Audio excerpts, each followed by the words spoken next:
Hi guys, and welcome to the second episode of the Discord.net bot development series. In this episode, we will work on the program.cs file with Discord add-ons hosting, and I'll explain to you what every single component within the program.cs will do. We will also go through configuration, services, and related. At the end of this episode, this means that our bot will be running. We will not yet implement any commands, but you can see that the bot will be online and we will have a lot of options that we can configure. Let's start with some programming. Head over to Visual Studio Community and open up your program.cs. Now in here, let's first get rid of the very basic code over here, which is the hello world code, and get rid of that. The next thing that you want to do is change the static void main to a static async task main. Because we don't want a void, but we want an asynchronous task which will be capable of starting our Discord bot and allowing us to pass a lot of options through it. Now we can also get rid of the string array of arguments as we no longer need it. Now within the main method, the thing that you want to do is say var builder equals a new host builder. And within this host builder, we will specify all the options for the Discord bot, and it basically allows us to set it up completely. Now you will get an error telling you that this class or type or namespace could not be found. And to simply fix this, you can press Ctrl-, or you can hover over it and wait until the light bulb appears, press the light bulb, and then say using Microsoft extensions.hosting. The first thing that we will configure is the app configuration. To do this, you simply say .configure app configuration. In here we can configure some basics such as, hey, which configuration file do we want to use for this Discord bot? We start with a lambda expression by saying x equals and then an arrow to the right and then open curly brackets. Now within here, we will create a new variable called configuration, and this variable will be a new configuration builder.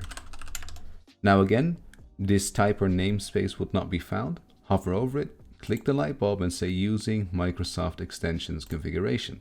Now here what we want to do is we want to set the base path. And this basically means in which folder could a configuration file be found. Let's say .set base path and then directory .get current directory. Basically referring to the directory where the application is being ran. Now again, you will have a missing type or namespace error. Hover over it and press the light bulb and say using system.io. The next thing that we want to do is say .add JSON file, and then we will add app settings.json, which is basically a file name broadly used in ASP.NET Core, but we can also definitely use this within a console application. Now there's two options that we can add. The first option is this file optional? No, because this file is actually required in order to, for instance, get the credentials of our Discord bot, so it should not be optional at all. The second option is, should the application reload whenever a change is made to this configuration file? I will set this to true. This is optional and it can be pretty nice, but you can also just disable this when you don't want it. The final thing that we want to do is we want to run the build method, which will basically build the configuration builder and give us a nice configuration root.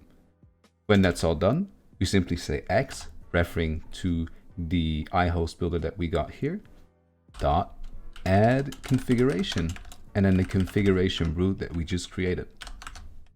The next thing that we want to do is configure the logging. This basically means which information is sent to the console and can be seen in the console.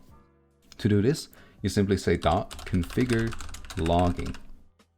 Again, we use a lambda expression and open curly brackets. Now before we do anything else, it is now important that you go to line 2, create a new line, and say using Microsoft.extensions.logging. Now we can go back here and say x.add console.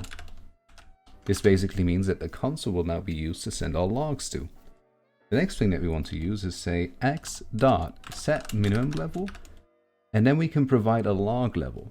This means what level should logs have before they are sent or displayed in the console.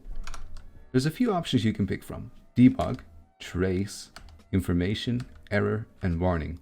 Whichever level you pick means that every other level above it will also be included.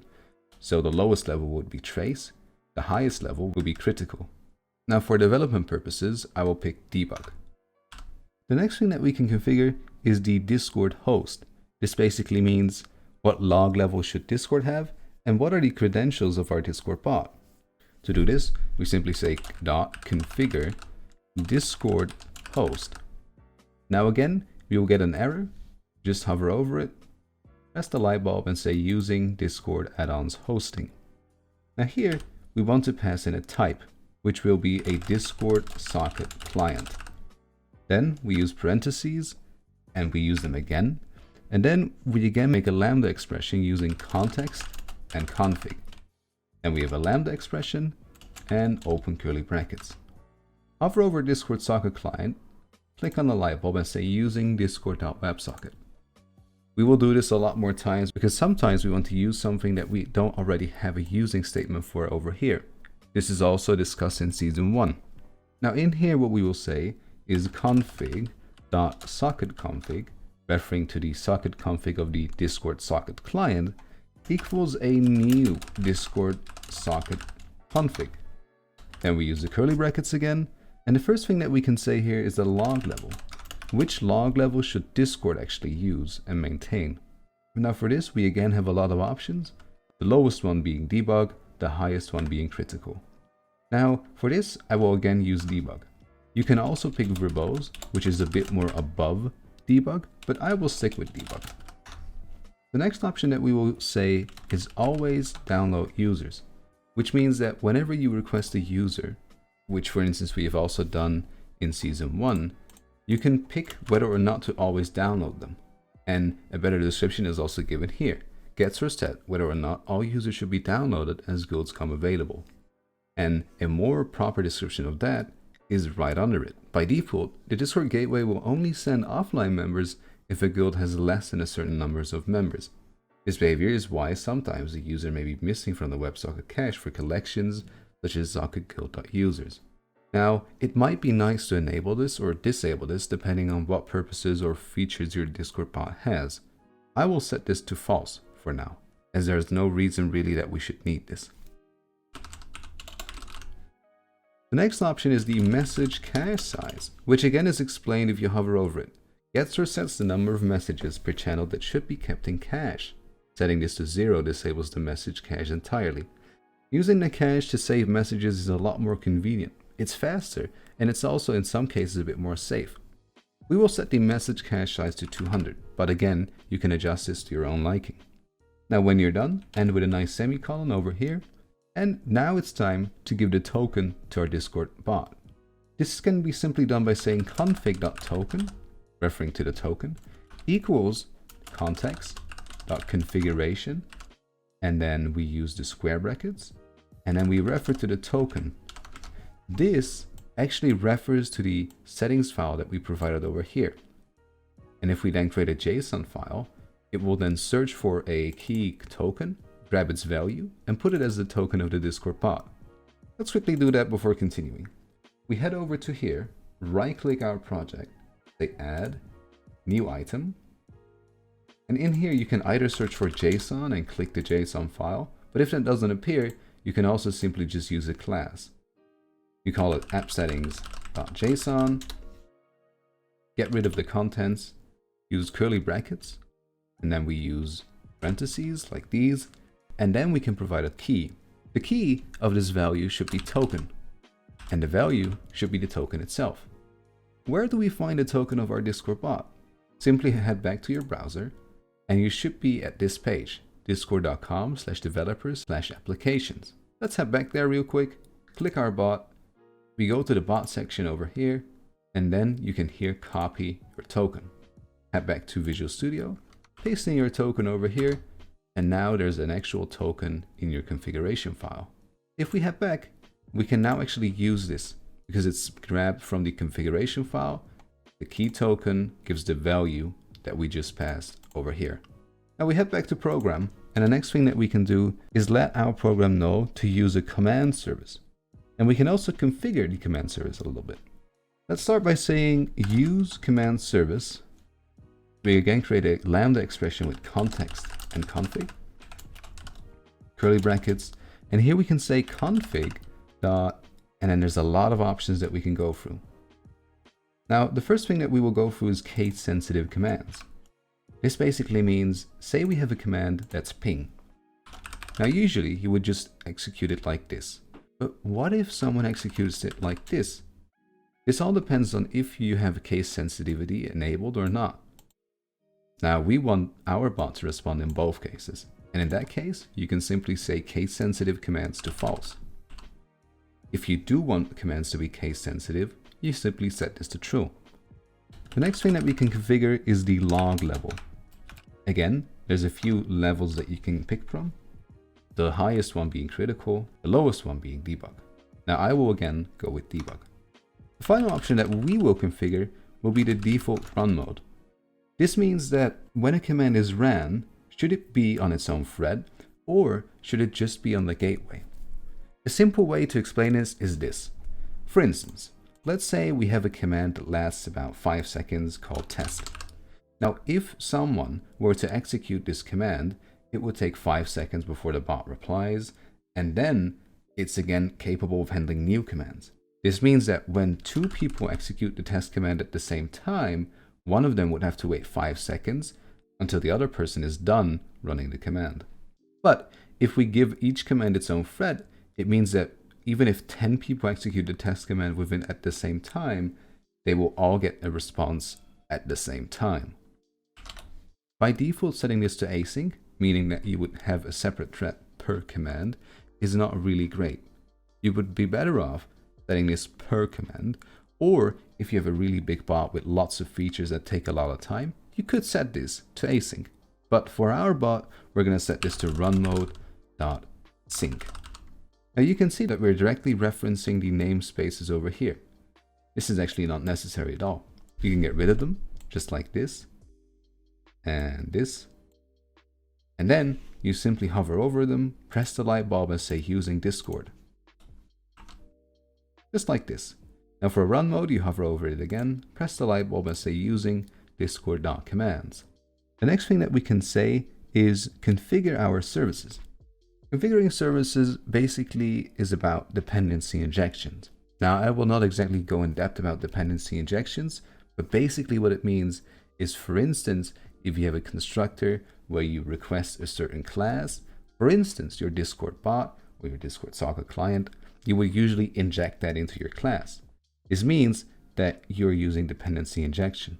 And in order to use dependency injection, your application needs to know which classes are available to be injected.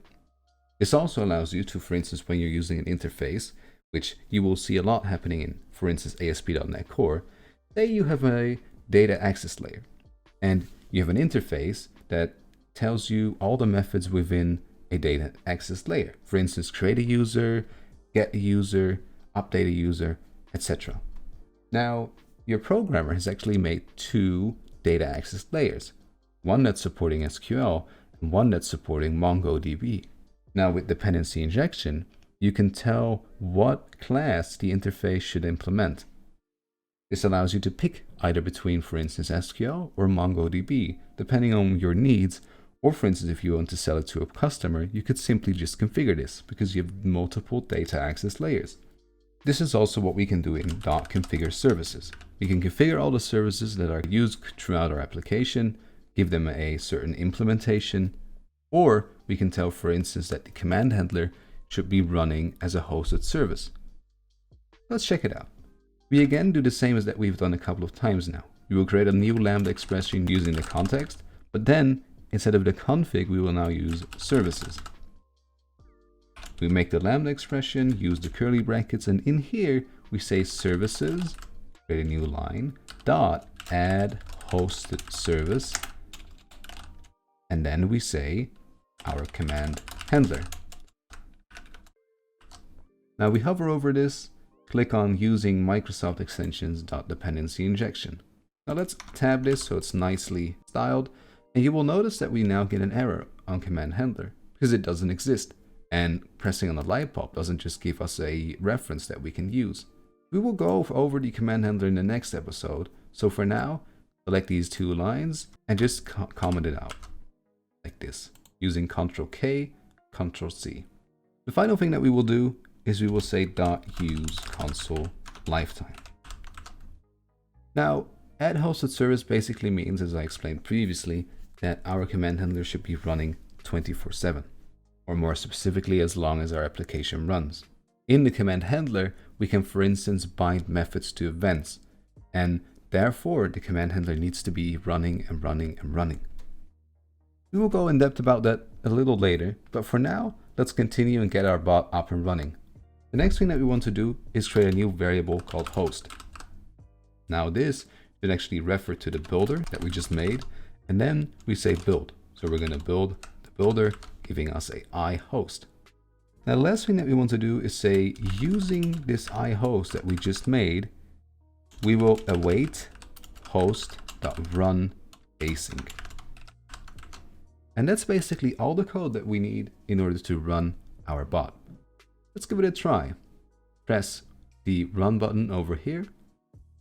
Wait a few seconds so the bot is able to start up. And we will get an error. The configuration file appsettings.json was not found and is not optional. How come? Didn't we just create this appsettings.json file over here? Yes, we did.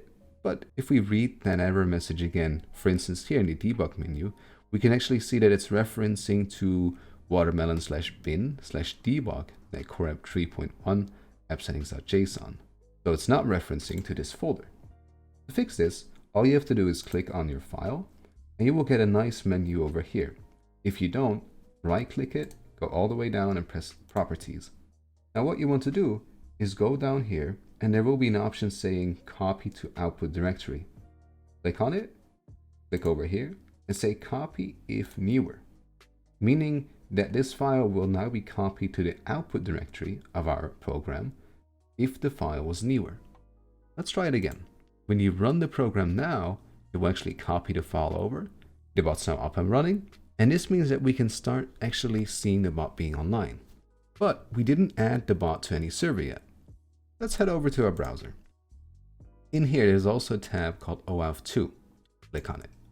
Here we can create a link that allows us to add our bot to a server. We select the bot over here and any permissions that you may need. For the purpose of this tutorial, I'm just going to stick with administrator permissions as they need everything that we need. But when you launch your Discord bot, it might be nicer to have a permissions link where every single thing might be configurable.